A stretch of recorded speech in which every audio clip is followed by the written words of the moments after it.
Am I the a-hole for reporting a delivery driver who I thought was lying to get out of doing more work? Throwaway account. Because I don't want this linked to my main. So today for lunch, I decided to order from a Mexican restaurant through one of those food delivery services. I've had a bad experience or two where my order was missing some items, but the drivers would always be gone before I realized and could catch them to fix the issue.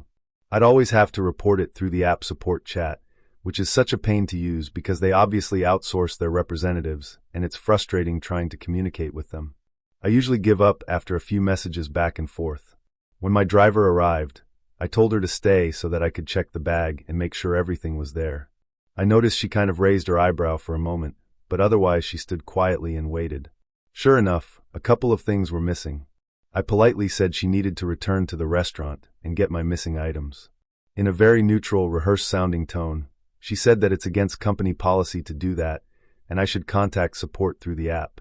I explained that I preferred not to deal with support. She said they're the only ones who can help, and she's really not supposed to go back to the restaurant. I was a bit annoyed at this point, so I asked what the company policy was on making sure orders were correct. She said that restaurants close the bags for the drivers, and they're not meant to open them or the containers inside. Something about food safety violations and not being trained? After a moment, she apologized for the trouble and left. To me, this honestly just sounds like a bunch of BS excuses to get out of doing her whole job.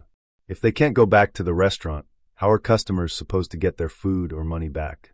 If they can't open bags to check the orders, how do they even know they're delivering the right food? It makes no sense to me. So, on the page where I rate my driver and can leave feedback, I made a note of my situation and explained why I thought she was in the wrong. I then left 1 star and revoked my tip.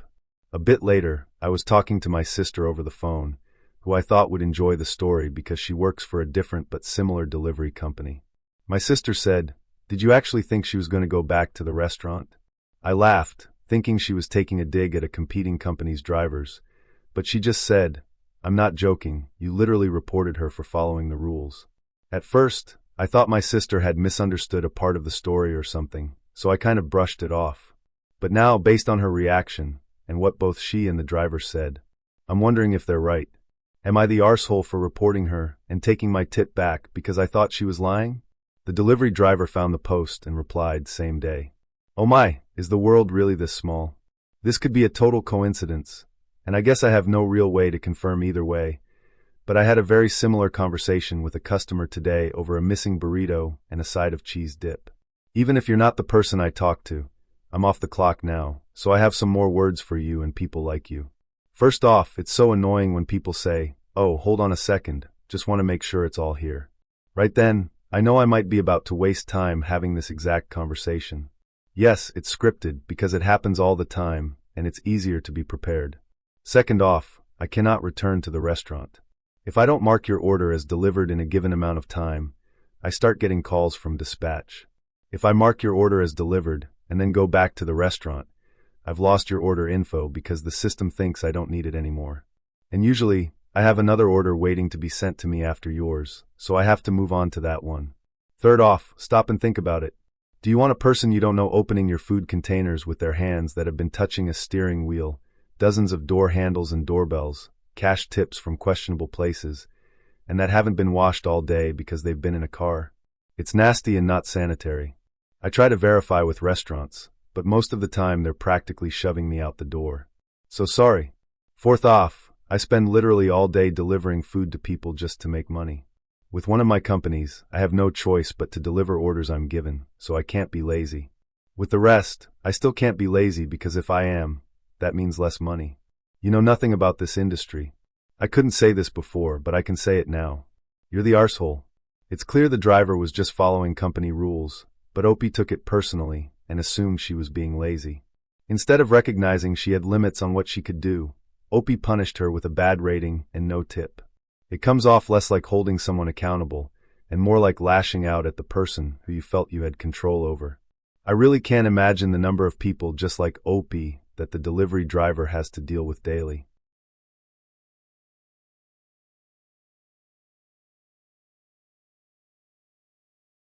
I fell in love with my neighbor, and then I babysat his kids. Now I'm questioning my feelings.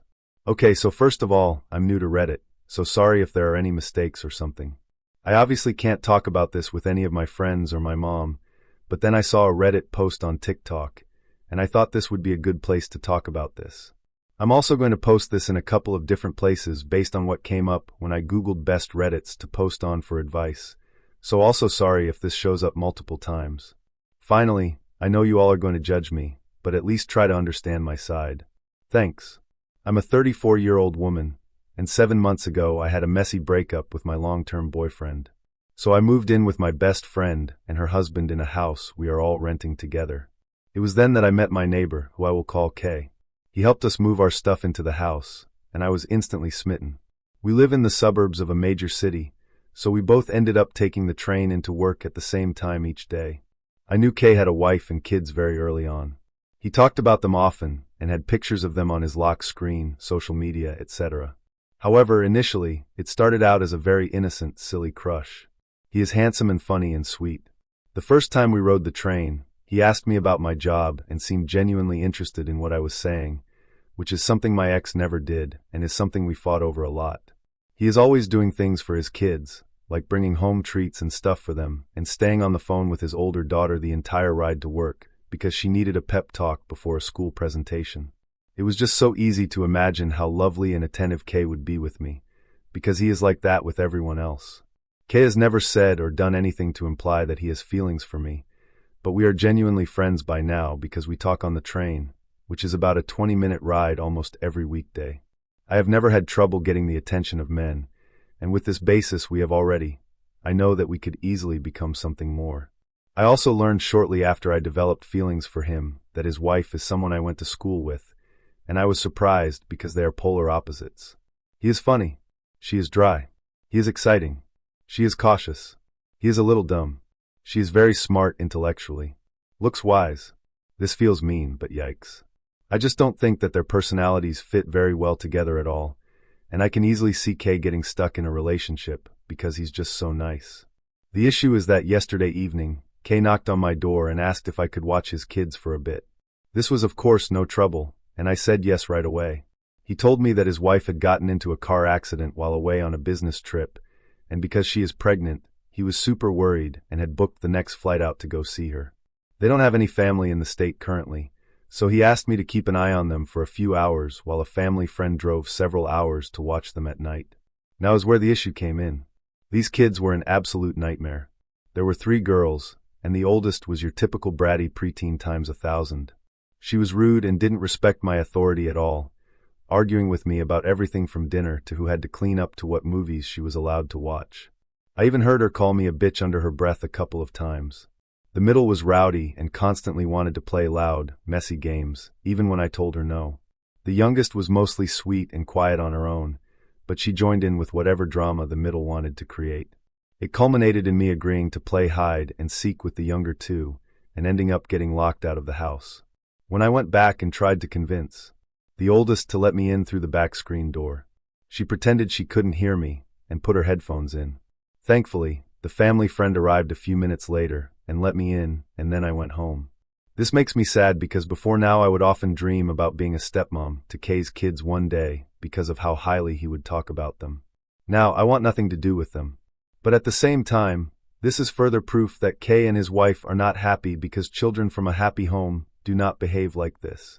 I just want to have a relationship with Kay, but I do not know if it is possible because his kids and I would not get along, and this is even before a potential divorce, where their mother could easily get them to hate me. I really love Kay, and I know that we could have a beautiful relationship if I pursued this, but this has really shaken me. I just wish I had someone to talk to about this, but everyone in my life would judge me. OP's crush went way beyond harmless. It's really all in her head, imagining a whole future with her married neighbor down to being a stepmom to his kids, thinking he wasn't in a happy marriage and was going to leave his wife. Actually, after posting this, based on the comments I read, she even shared a now deleted screenshot of their texts. He had seen the post, and he directly told her that he was not leaving his family and apologized if his kindness gave her the wrong idea. That should have been the final word. But it really just shows how much she was projecting what she wanted to see instead of what was actually there.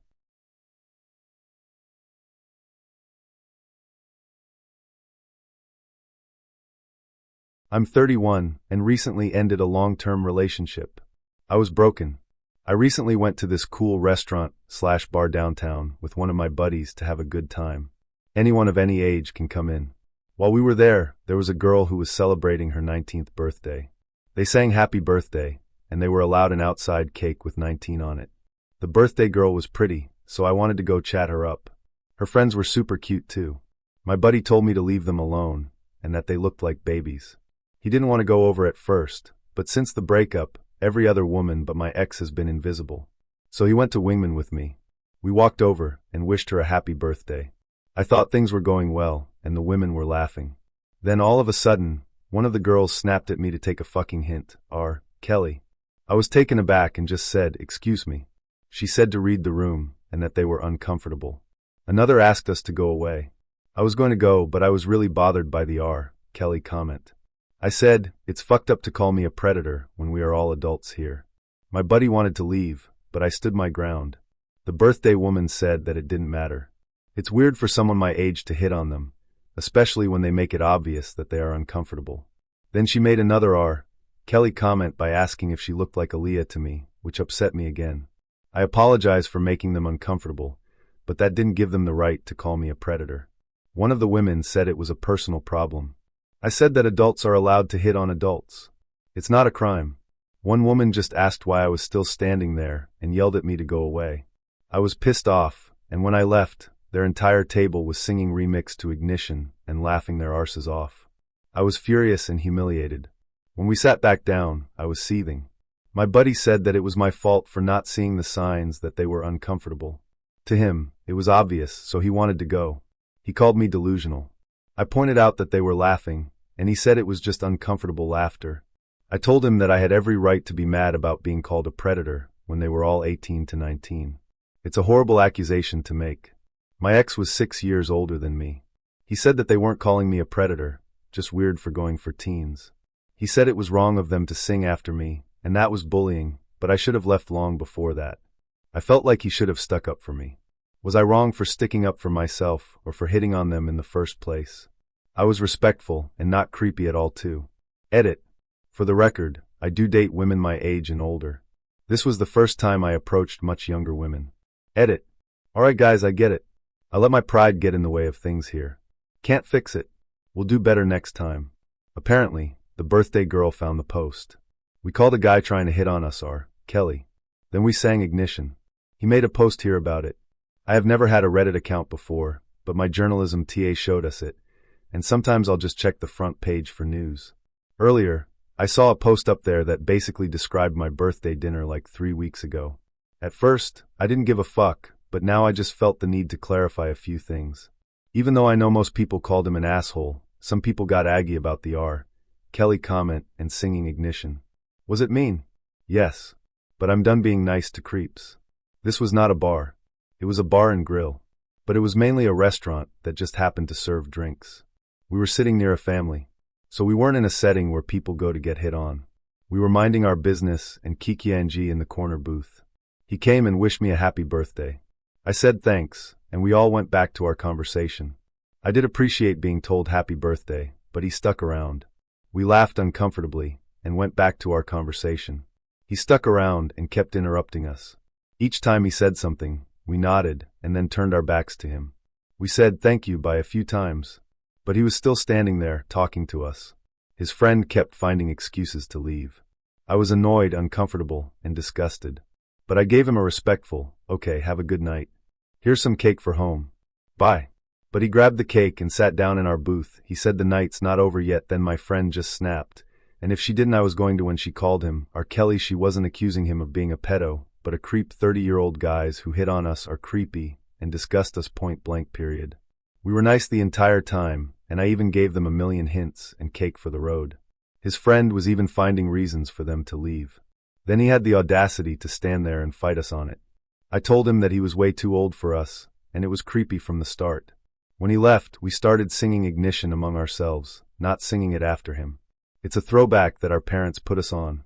Instead of crying over our night being ruined by a creep, we turned it into a fun moment with karaoke. P.S. When he asked us our age and gave us his, we became a million times more uncomfortable. Guy was 30, trying to get with 18-year-olds at a birthday dinner. We're used to old men bothering us, and it's always gross. To the if he wasn't ugly crowd, he was a decent-looking, fit guy. If I never met him, I'd set him up with my aunt. But he was in his 30s, and that is way too old. This isn't porn, and I haven't met a single girl desperate for 30-year-old divorced dick. Being called legal is demeaning. Everything about it was sickening.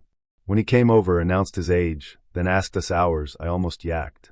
It was like he was eyeing us at a family restaurant. Fuck out of here. I'm tired of having to be polite to guys who are creepy and disrespectful. Edit. 30-year-olds aren't gross by being 30. Everyone gets older. 30-year-olds who bother you to flirt during the birthday dinner are. The guy really might not be a predator because he saw everyone as adults. But at the same time, he might as well be a creep because he missed every signal that the girls clearly weren't interested. I mean, even his friend got the hint, their uncomfortable laughter, and even direct buys.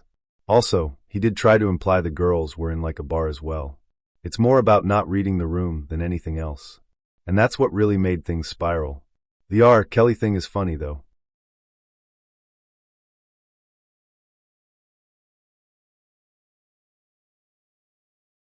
My son stole a rare toy from my brother. My brother is refusing to take it back and is threatening to get the police involved. What do I do right now? My brother is threatening to sue me for my son taking a figure from his collection and get the police involved. Here is the story. Last week, my brother invited me and my family over for dinner. While we were there, my son asked to see my brother's collection of toys and figures.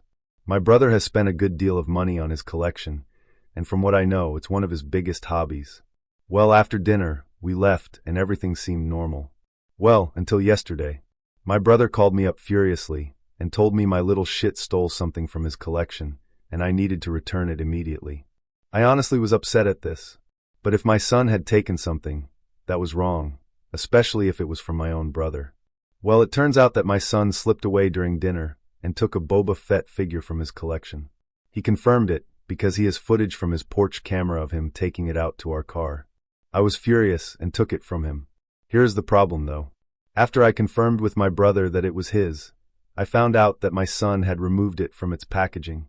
Apparently, the figure is worth almost $2,000 in its package and almost nothing out of it. So my brother broke down over the phone and refused to take it back before hanging up. Well, he just called me again today and said he wanted me to pay for a replacement immediately, or he will get the police involved and sue me.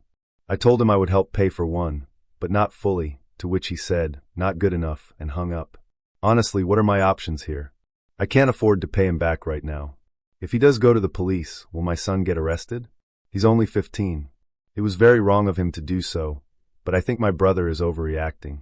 What can I expect if he does take me to court or call the police? Update. So, I never honestly expected the post I made to get where it did.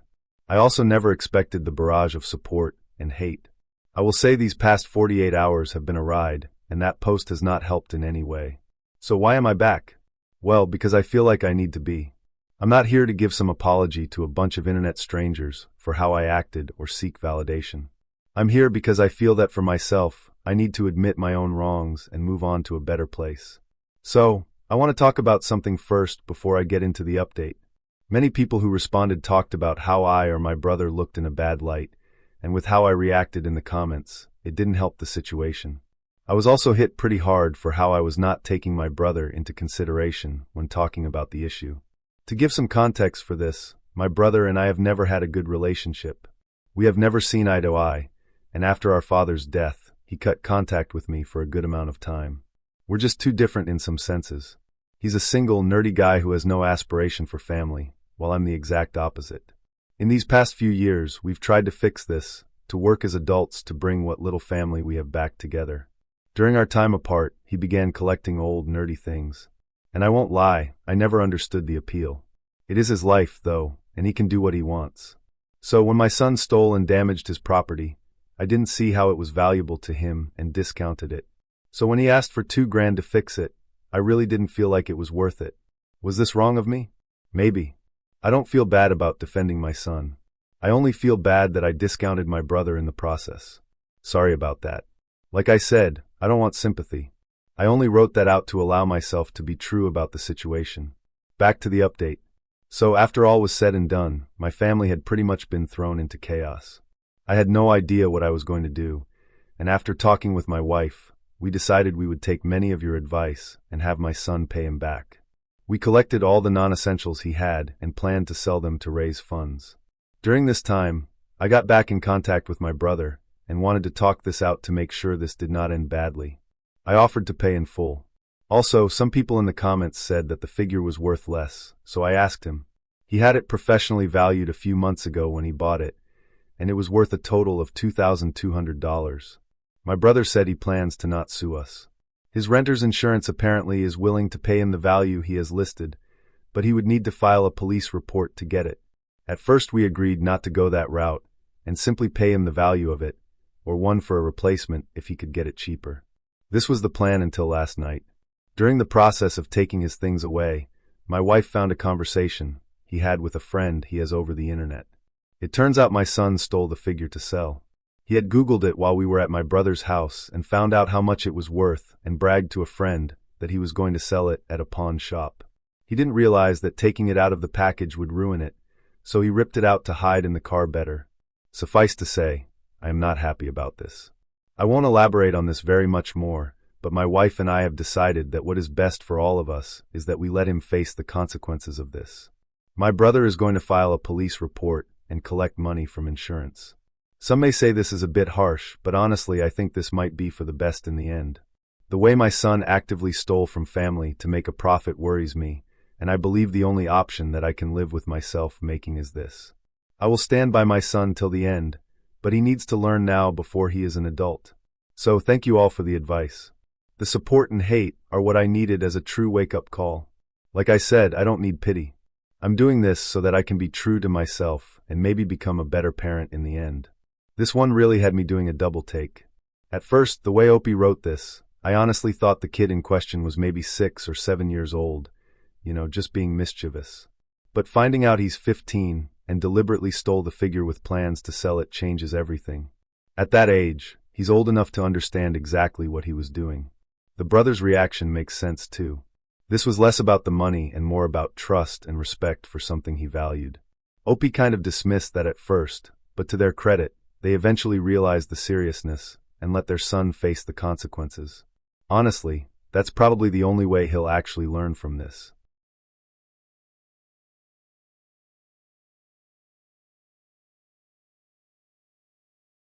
My girlfriend isn't in love with me anymore. I, 29 male, don't know where to begin. While she, 28 female, was pregnant with our kid, I got scared and didn't speak to her. Let's call her Anna for months. She was devastated. Eventually, I spoke to her again when she was about 8 months pregnant, and she tried to forgive me. We didn't get back together, but we did talk every day. During that time, I was the best man to my childhood friend, and I met his sister. Let's call her Sarah.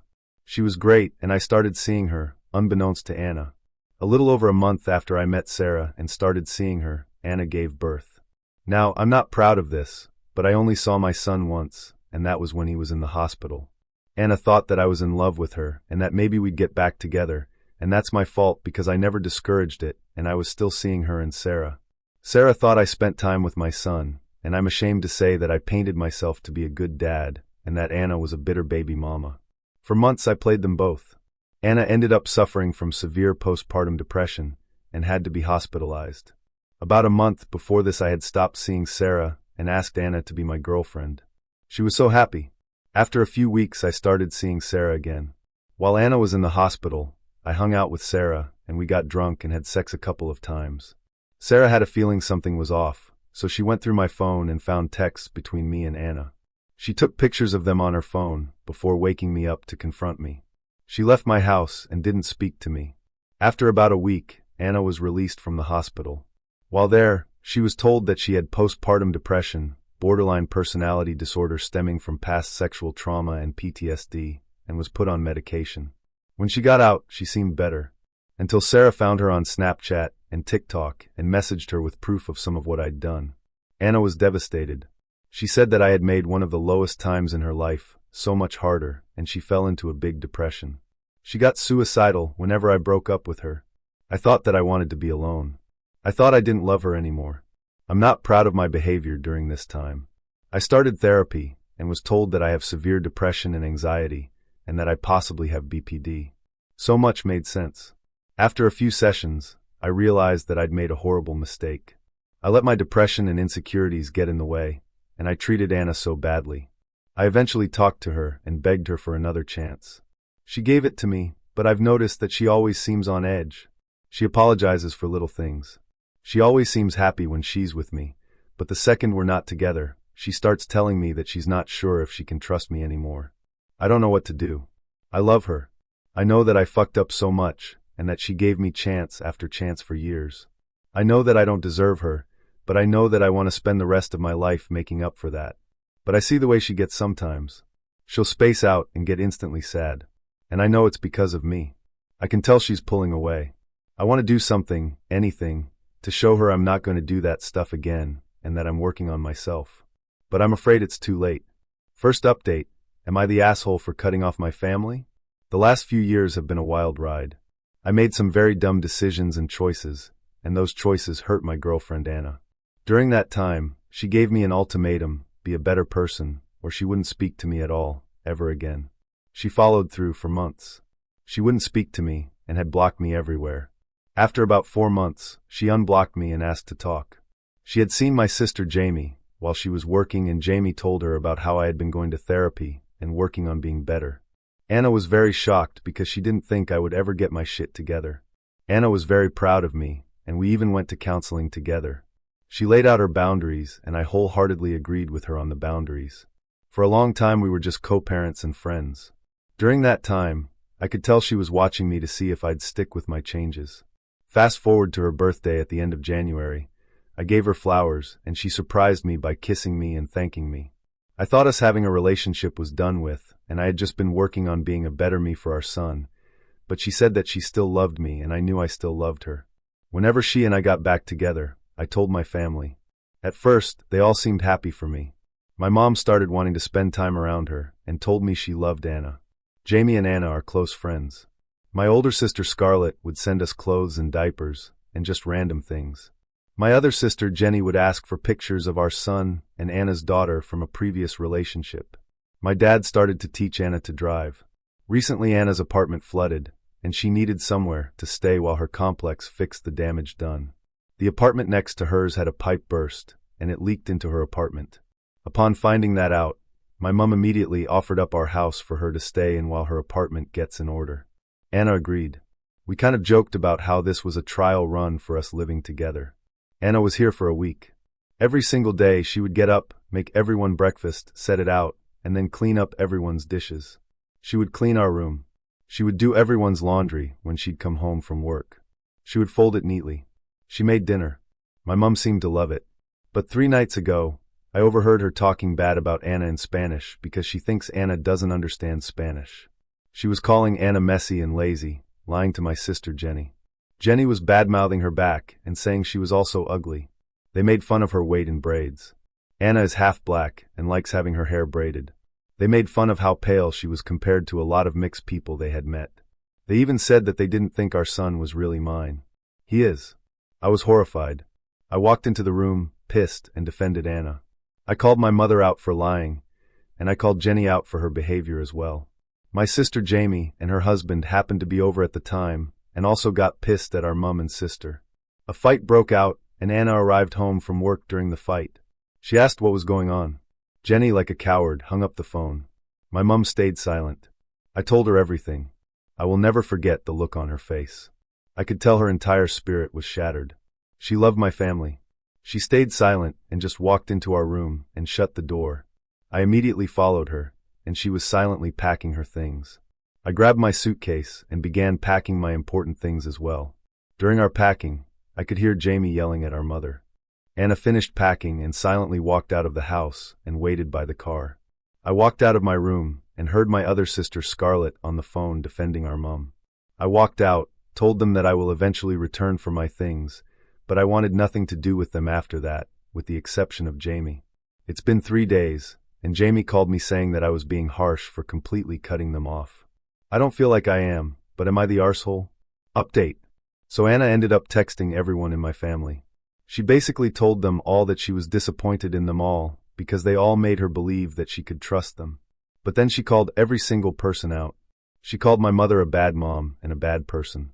She told my mother it's not surprising she's a shitty person considering her first husband got his 16-year-old stepdaughter pregnant. And her second husband, my father, was a serial cheater who ended up stealing her savings and spending it on his affair partner. Anna told her that it was her karma for being a racist bee. She told Scarlett that it's no wonder she's on her 5th marriage, and that it says more about her that 4 other men couldn't stand her more than it does about those men. Anna said she won't be surprised when she ends up on her 6th marriage. Anna called Jenny a miserable woman and a racist cow, and also called her out for always asking her for pictures of our son, while also talking shit about her behind her back.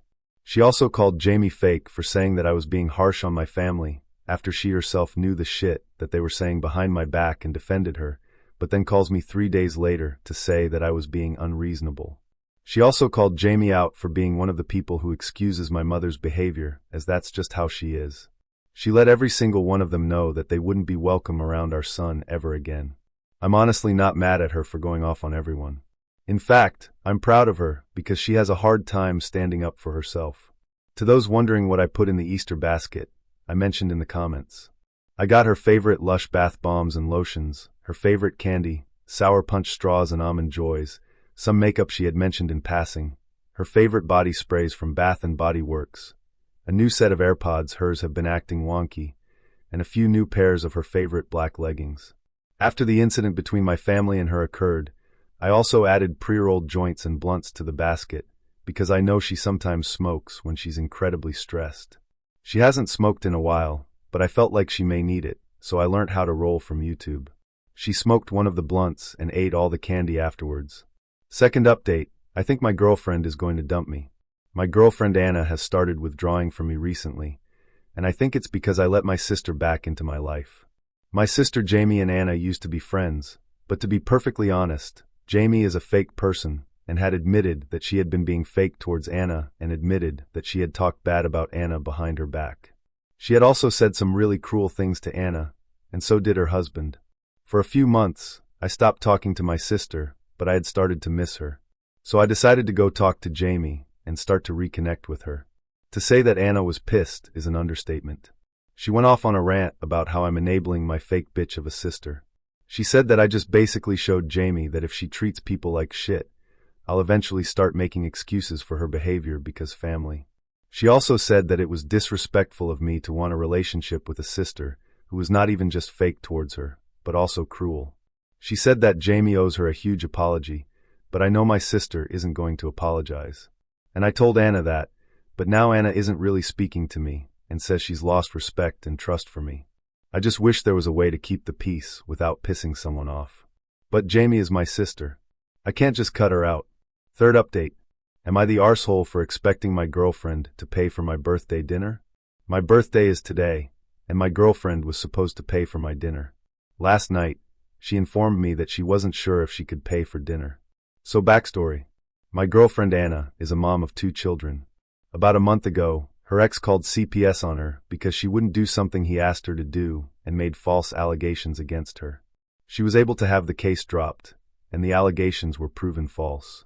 But during the investigation, she had to miss work several times and ended up being fired as a result.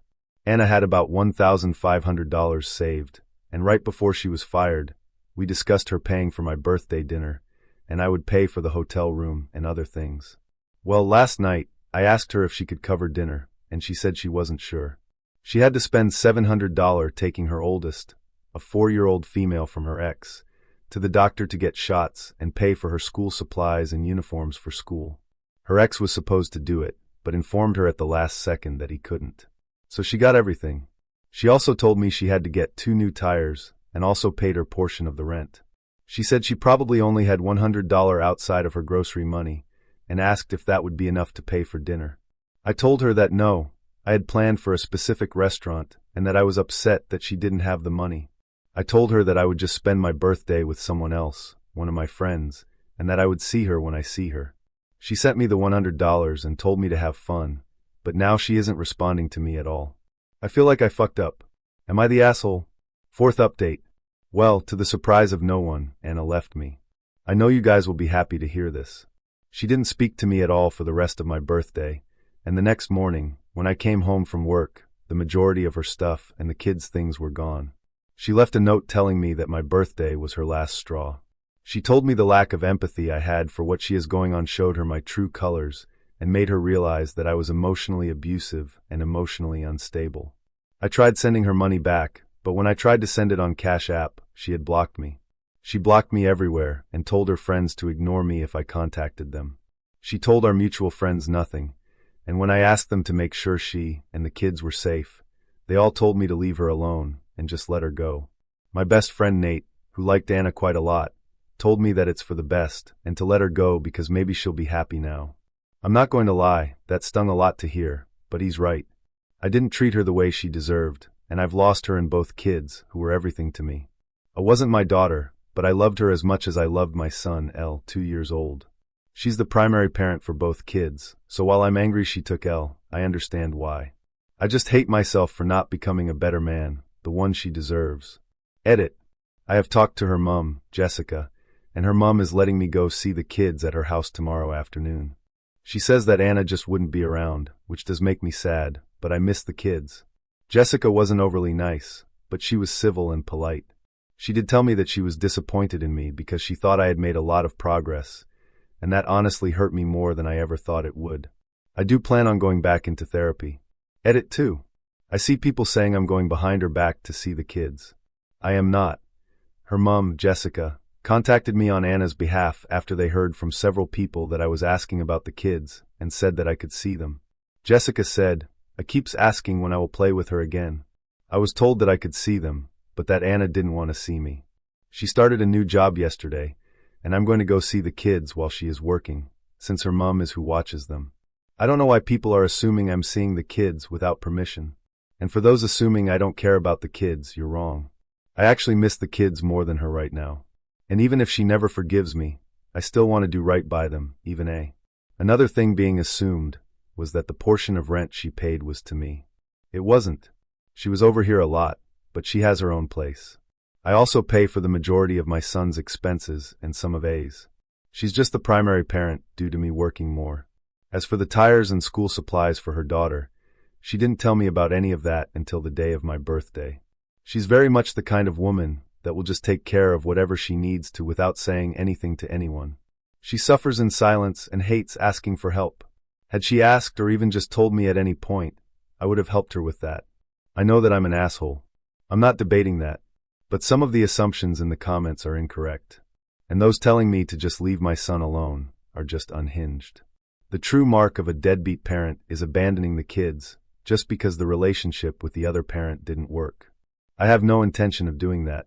I have sent her money consistently for Elle and will continue to do so. I plan on seeing the kids as much as she will allow. I don't intend to be an even bigger asshole by abandoning the kids.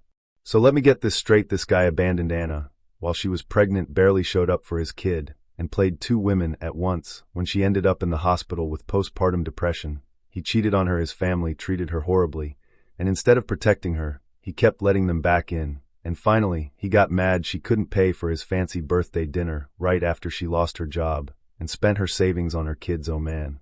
At the end of the day, I'm glad Anna left because she gave him chance after chance, but he just never seemed to put her first. The breakup was long overdue, honestly.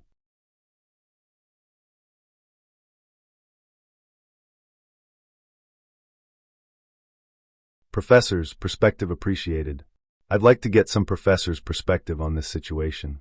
First, I was generally a strong student throughout my undergraduate education, graduated with a 3.93 GPA and 6 graduate-level credits in history. During my last undergraduate semester, however, I experienced housing insecurity and spent over half the semester moving every few days, not knowing if I would end up homeless. During that semester, I was taking a graduate-level history class in the area I want to study in graduate school, but because of my housing situation, I had a much later start on the paper than intended. My professor was aware of these circumstances. Additionally, I experienced depression toward the end of the semester, which significantly impaired my concentration, though it was situational and not clinical depression. I also have an anxiety disorder. Long story short, between the housing situation and depression, my paper, the The one chance I had to prove I could handle graduate-level research did not turn out as planned. There were egregious typos and mistakes, and formatting or citation problems. I ended up receiving an A on that paper, but because of the way it turned out, I didn't feel comfortable directly asking for a letter of recommendation. I did receive an A in the course. Instead, I asked if I could contact her in the future for such a letter, and she replied that I could contact her in the future if I needed a reference for grad school applications. I perceived this as a hint that she didn't want to write one, but having permission to contact her, I figured I would create another project that could demonstrate my capability to her. I ended up submitting a proposal before beginning the project to an academic conference I knew she would be attending. This was the first conference proposal I had ever written or submitted, and it was accepted for presentation. So, with the hopes of us collaborating on this project and earning a strong letter of recommendation, I emailed her asking for help finding volunteers to interview. It was an oral history project, and she was president of the organization. However, instead of even congratulating me on having my proposal accepted, she responded curtly. Ostensibly, she was displeased that I had submitted the proposal before beginning the project or asking for assistance.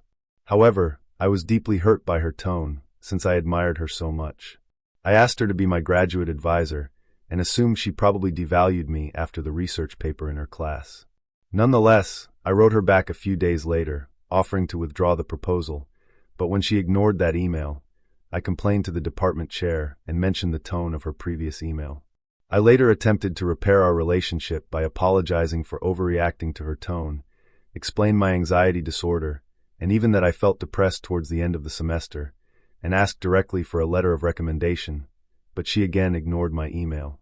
I did mention having documentation of my anxiety disorder, and again, she was aware of my housing situation. While I would not have expected her to exaggerate the merits of the paper, I don't see why she couldn't have explained that, despite facing extremely trying circumstances, I managed to complete all coursework and a research project and did well in the class. It's distressing knowing that someone I respected does not think I'm even intelligent enough to earn a master's degree. Not that a master's degree isn't an accomplishment, but it's not as if I were applying to a highly selective PhD program, in which case her indirect decline would have been more understandable. Alternatively, does this seem to be more about the complaint? Regardless of what she thought of the paper, she could have responded politely. And I did attempt to repair the relationship. Again, I'd appreciate professors' perspectives on this. Opie then posts this to the legal advice subreddit. Do I have an emotional distress case? A few months after I'd graduated, I sent one of my professors an email asking for assistance with a project that I wanted to present at a conference. My proposal was accepted.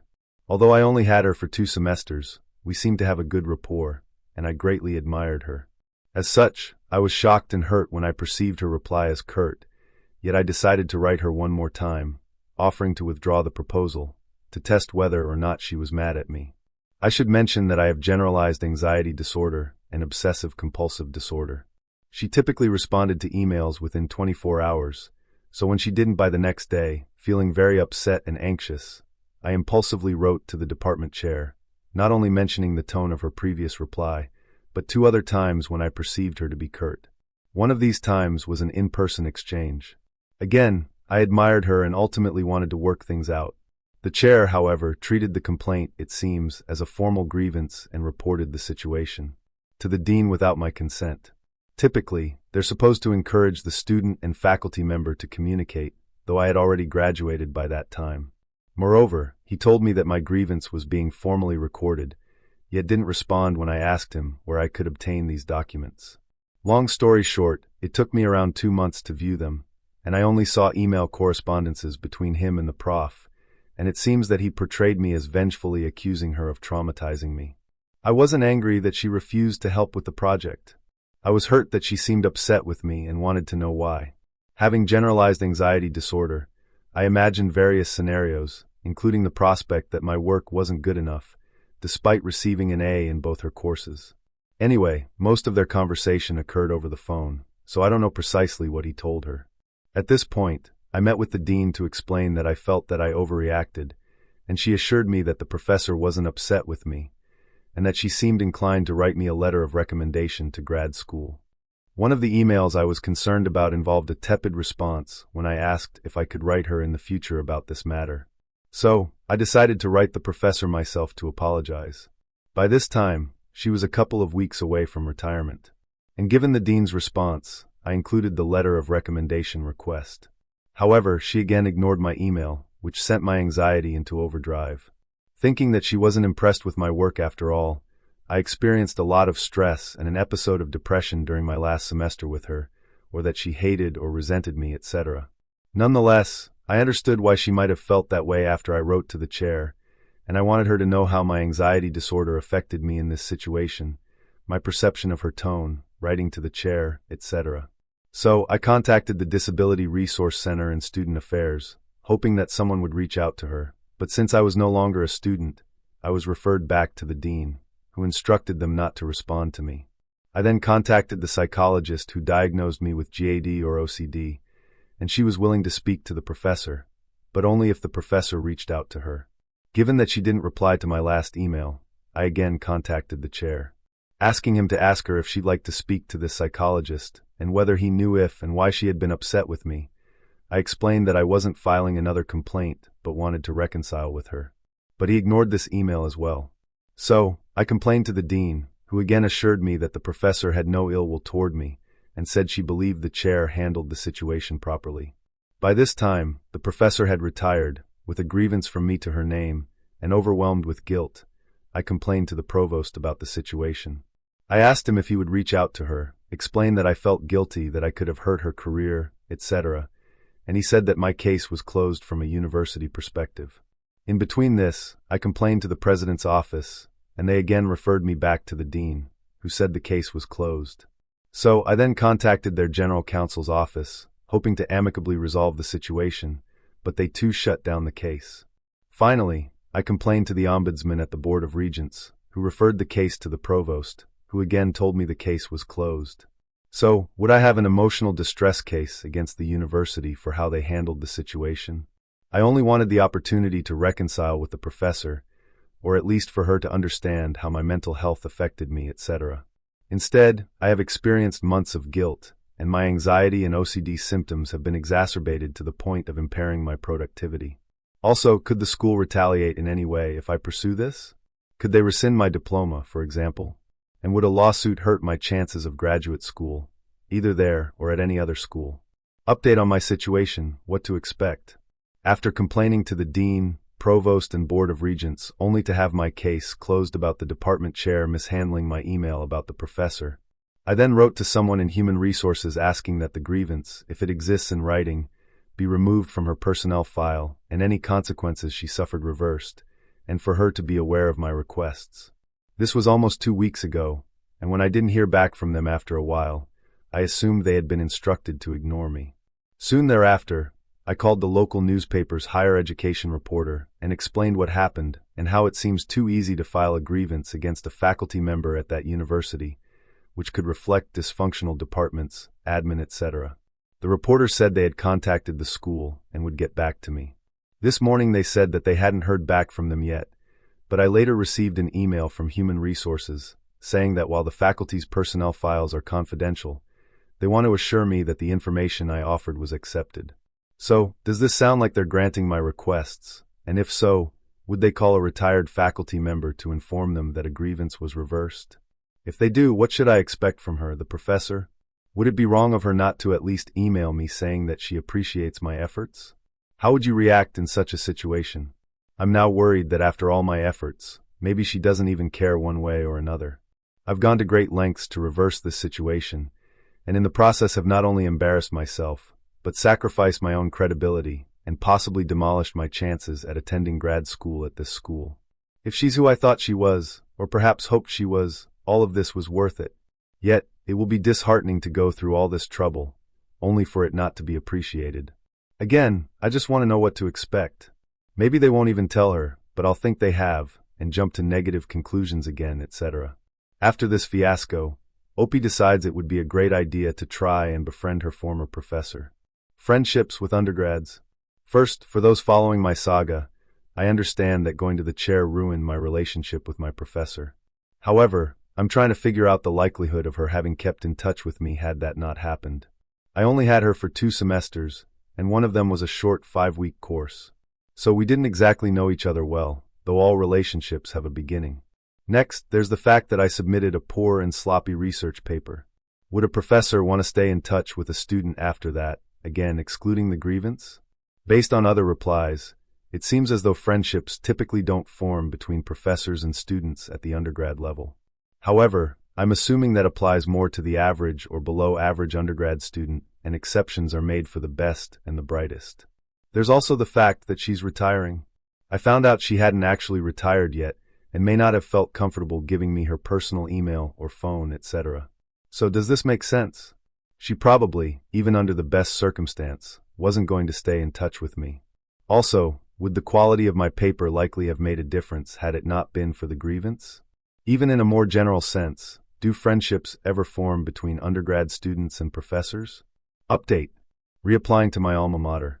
Last year, I applied to a master's program at my alma mater, history, but was rejected on the grounds that they didn't have the faculty resources to enable me to pursue my research interests. I suspect this is because I adamantly insisted on having a specific advisor that was retiring the next year, although, as I explained in previous posts, our relationship subsequently soured. Even if that hadn't happened, however, I couldn't and still can't see myself working with anyone else. I think being there would be a depressing and painful reminder of her. Additionally, I'm currently in conflict with the department chair. As I stated in my last post, I reported him to the dean, accusing him of negligence in handling the situation with the professor and costing me my relationship with her. The situation has escalated quite far, and pretty much all levels of administration are aware of it. In addition to that, I had another interpersonal conflict with another professor in that department. I never had a class with him, but he agreed to rent me out a room in his home, and I left after 2 days because the house was filthy. In case anyone is wondering, no, we didn't have a sexual relationship, and he shared the home with his fiancée and stepdaughter. However, after word got out that I left his home, the chair prohibited anyone from helping me with my housing problem, and that situation escalated, as well. I had previously been living on campus. Despite all this negativity at the university, however, I love living in my current city and do not want to relocate. On the other hand, I realize that the fresh start may be beneficial for me. Academically, for example, it may be easier for me to work with a new advisor in a different environment where I wouldn't be reminded of the professor I wanted to work with. Plus, it's better to have positive relationships with faculty. However, then I'll be depressed not being in my city. Also, is it even realistic to remain in one city with an academic career? If I can't get into my alma mater, the alternative is to settle for a bachelor's degree and an average job that I'd likely be bored in. Then again, even if I do get in, it might end up being a negative experience, and I worry that that would affect me academically. I welcome advice from both professors and students. While most of my posts until this point have been about the drama with the professor and department chair, which seems to have made me a pariah on this sub, and would like to ask if anyone shares my other fears or anxieties, and how they manage to succeed in academia or grad school with them. Alternatively, do my specific anxieties make me incompatible with the culture of academia? I love my city too much to permanently relocate, and I sometimes have difficulty adjusting to change, depending on the situation. Yet, academia seems very transient. I guess things do become more stable once you get tenure, which I understand is a long shot to begin with, but even if I made it that far, I wouldn't be willing to move absolutely anywhere to achieve it. Even if I was willing to move from this city, which I'm not, there are some cities, regions that I'd refuse to relocate to. I'm afraid of flying. I could possibly handle a short flight, that is, no more than an hour or an hour and a half tops. But the idea of frequent flying, especially across long distances or internationally, terrifies me. Then there's the worry of having some type of medical emergency in an unfamiliar city and not having my own doctor nearby or being familiar with, which are the good hospitals, etc. I know something like that is unlikely, but you never know. Things happen. I become easily stressed. I found my undergraduate courses relatively easy and non-stressful. My circumstances during my last undergrad semester were an outlier. However, I didn't work at all throughout this period, and I worry about the pressures of graduate school. Taking courses while being a teaching or research assistant, and having to submit work to conferences, or while working on my thesis or dissertation, etc. This is the least of my worries, and I suppose I could always request accommodations through the DRC, if necessary, that is, reduced course load or extended deadlines. I'm actually looking forward to the challenge, as I don't feel an undergrad education means much these days. For those that have been following my situation, I don't anticipate another one like it recurring. My behavior in that situation stemmed from the fact that I admired that professor so much, and it's unlikely I'll develop the same attachment to another one. Maybe that's a good thing. The more I care about a person, the more anxious I become about the relationship, in any type of relationship. Normally, I would not have acted as I did. So, aside from that situation, does it sound like I could still thrive in academia, maybe once I get to the point of being ready to work with another professor? If anyone here has an anxiety disorder, did you have any of my same fears, and how did you manage them? Opie then posts to the Limerence subreddit. Odd Limerence. This is probably going to sound like a troll post, but it's not. I developed a peculiar limerent attachment to a professor who taught me a total of 2 semesters, one of them being a short summer semester. I'm a straight female in my late 30s, and this professor is a woman 30 years my senior. My limerence, however, started before I even had a course with her. I first learned of her after perusing the department's faculty directory. Long story short, I was instantly drawn to her photo, not in a sexual way, but I can usually tell immediately, even just by a photo, if I'm going to like someone. Likewise, I was equally as intrigued by the title of a book she had written, listed on her faculty bio, and once I read it, I felt compelled to take a course with her. This was the most enlightening course I had ever taken, and I excelled in it. Later in the semester, I had asked her to let me in her graduate-level course, and she enthusiastically approved. Instructor approval is required for undergrads taking graduate-level courses. This course included a research component, which I looked forward to, but I ended up spending half the semester on the brink of homelessness, moving every few days, which gave me a late start on it. She knew about my housing situation, and was very empathetic, even networking with her colleagues to help me. Later in the semester, I had asked her to be my graduate advisor. By this time, I was completely obsessed with her. Thus, when she informed me that she was in the process of retiring and not accepting new students, I became despondent not in front of her. However, I was still able to do well on quizzes and exams, but my motivation had plummeted, and I had difficulty focusing on the research paper. As the due date approached, however, I regained some of my ambition, deciding that I couldn't let my grade fall, and tried to cram months of research into about a week. Additionally, the depression made it difficult for me to focus, and the paper turned out sloppy.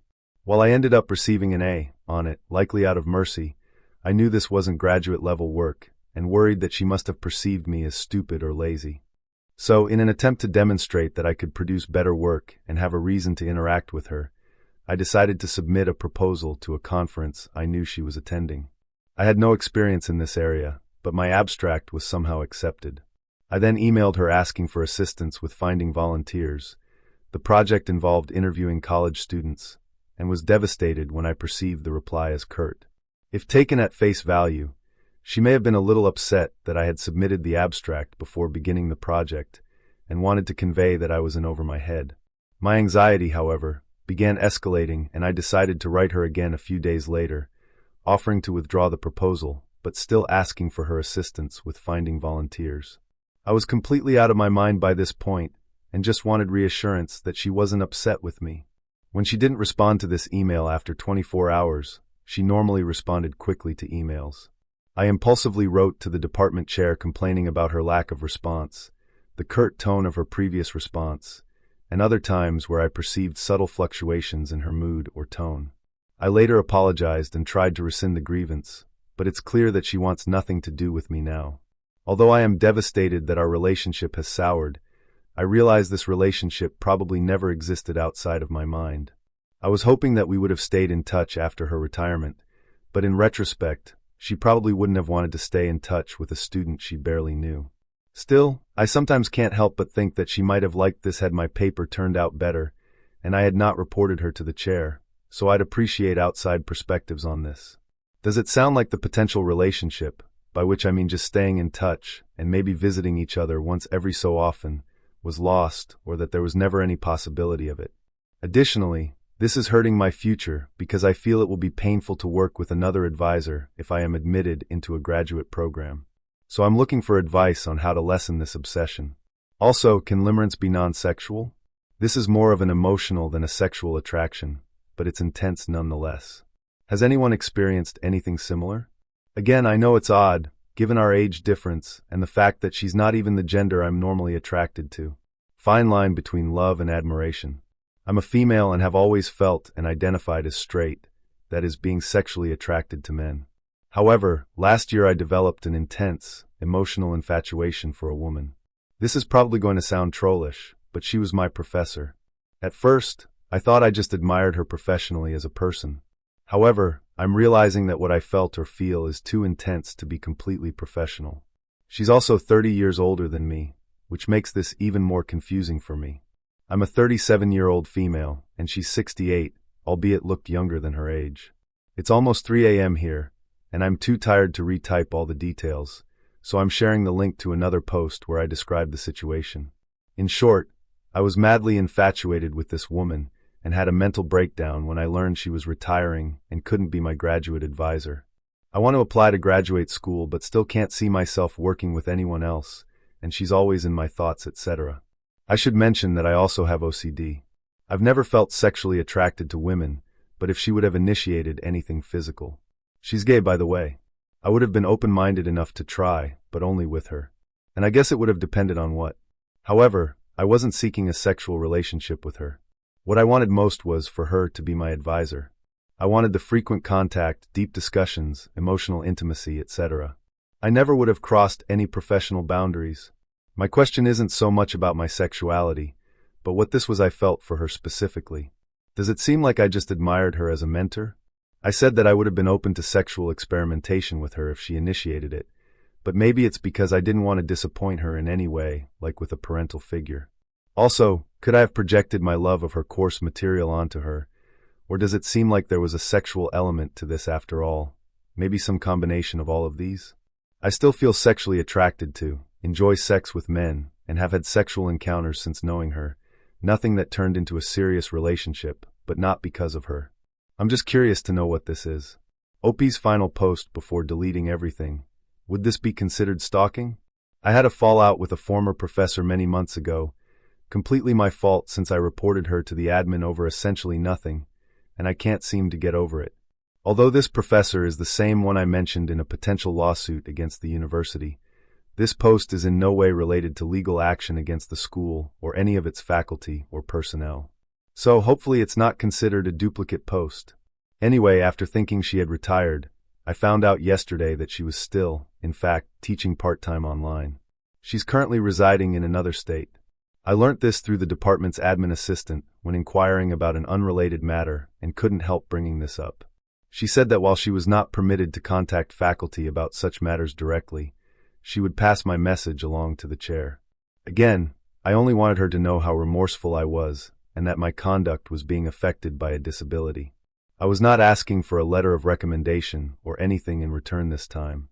I don't know why I allowed myself to get my hopes up, but as should have been expected, the chair informed the dean that I had mentioned this, and I received the same generic email from the dean stating that the matter has been closed and the professor has no ill will toward me, etc. So, I have officially given up trying to reconcile with her through the university. However, I want to ask someone she knows outside of the university, though still a professional acquaintance, to explain the situation to her, that is, that I was affected by a disability, and that I feel very remorseful about the situation, and wish her the best, etc. However, could this be considered stalking? This whole story is a real rough but entertaining one. On one hand, Opie clearly admired her professor deeply, but her struggles with housing insecurity, anxiety, and depression, and that context makes her sensitivity toward the professor's tone somehow understandable. What she thought was curt or cold might have actually just been a neutral email, but in her head, she took it as rejection and disappointment. As a recovering chronic people-pleaser myself, I understand her feelings at that point. But the problem is how she went on to handle it. That need for reassurance drove her too far. Instead of just taking a step back, she continued to escalate the situation again and again, filing a complaint over email tone, dragging in the chair the dean, the provost, even the board of regents, and also reaching out to the press.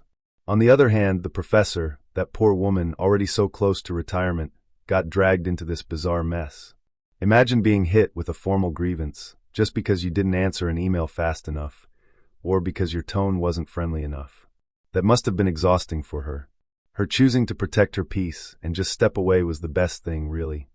The hardest part to read is that Opie never seemed to accept that her relationship with this professor was simply a professional one. Nothing more. The limerence post? My goodness. By the end, it's clear how much the admiration has slowly turned into an unhealthy obsession. She is even asking if contacting her professor through acquaintances would count as stalking. The answer is an obvious yes. I really don't know what else she wants. In the end, it's a sad situation all around. The student wanted mentorship and validation. The professor just wanted to do her job without the drama. I'm really curious to know how it ended for her, but she deleted everything. And that wraps up today's round of delusional Reddit confessions and stories. Some of these people really live in their own little world, huh? If you enjoyed this video, don't forget to like and subscribe. It helps out a ton. I'm always collecting more stories for the next upload, so let me know in the comments which one stood out the most to you, or if there's another theme you'd like me to cover.